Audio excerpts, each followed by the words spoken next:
How does the Apple Watch water lock feature actually work?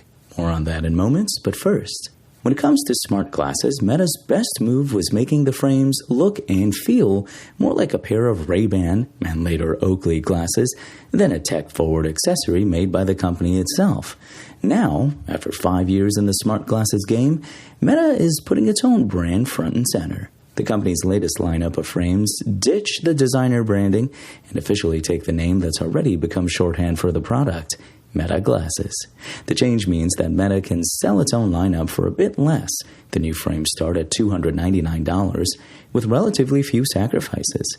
Compared with their Ray-Ban and Oakley counterparts, Meta's own glasses don't skimp on features or functionality, though there are some details that make them feel a bit less premium.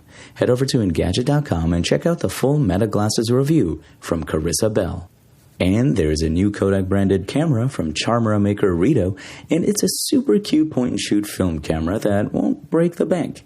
The $35 Kodak EC35 announced last week is meant to be as accessible as a disposable camera, featuring a 25mm lens with a fixed f10 aperture, fixed 1/100th second shutter speed, and a built-in flash, which requires a AA battery.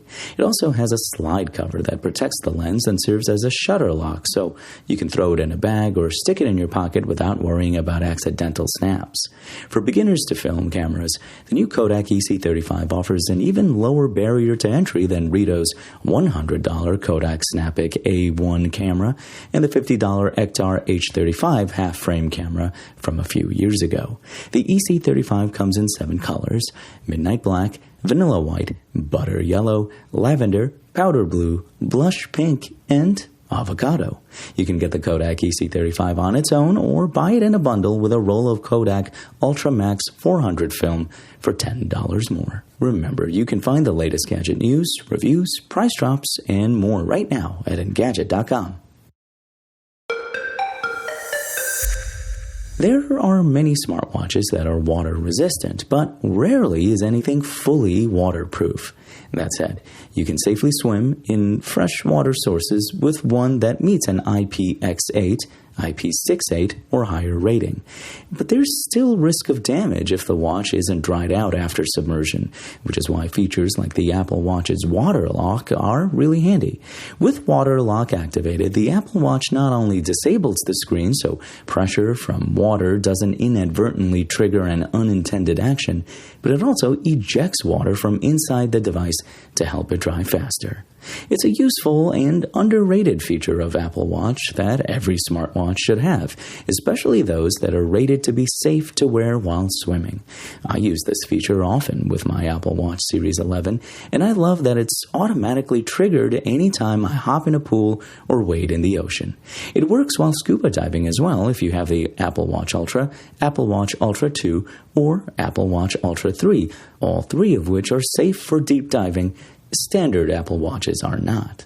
First, to manually turn on water lock, which is available on all Apple Watch models from Series 2 and onward, press the side button to open the control center. Select the water droplet icon. You may have to scroll down to see it. When the water lock is active, you won't be able to manipulate the watch screen. It simply won't respond. Once you come out of the water, press and hold the digital crown to unlock the watch. You will see a water ejection mode begin and hear a series of tones, which sounds sort of like an 80s video game until the process is done. What's happening inside the watch when you do this? It's pretty fascinating. When you press and hold the button, water comes streaming out of the tiny side speaker holes. It's a lot more water than you might realize or even notice, since it happens so fast and the speakers and water droplets are so tiny. The watch pauses to settle and eject again, repeating this cycle over and over. This is why you have to press and hold the crown for at least a few seconds instead of a quick press. It keeps you from initiating this process accidentally. When should you use water lock? It's a no-brainer to use the water lock feature on Apple Watch if you're a swimmer or have a pool at home. In fact, you won't have a choice since it turns on automatically when you're engaged in a water exercise like swimming or surfing. As an extra precaution, you might want to turn it on manually using the aforementioned steps during times when your wrist isn't completely submerged, but the watch still gets wet. This might be if you wear it in the shower, while washing dishes, or just during a run home in the rain. Utilizing this feature will ensure that any residual water is removed. What happens if you don't turn on water lock? The watch will likely be fine, assuming it's a model with a high water resistance rating, but you run the risk of water pooling inside and causing eventual damage.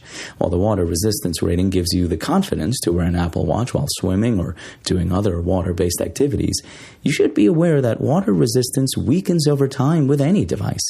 Keeping as much water out of the insides as possible, especially if you're swimming in a chlorinated pool, can help prolong the life of your smartwatch. Next time you go for a swim, see if you can spot the water coming out of the side speaker when you press the button.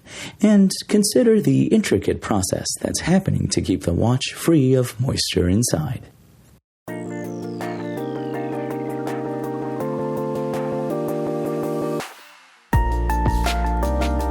Thanks for listening to the show.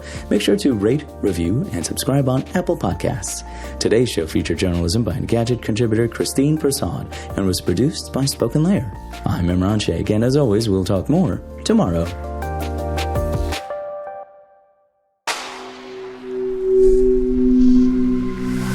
Spoken Layer.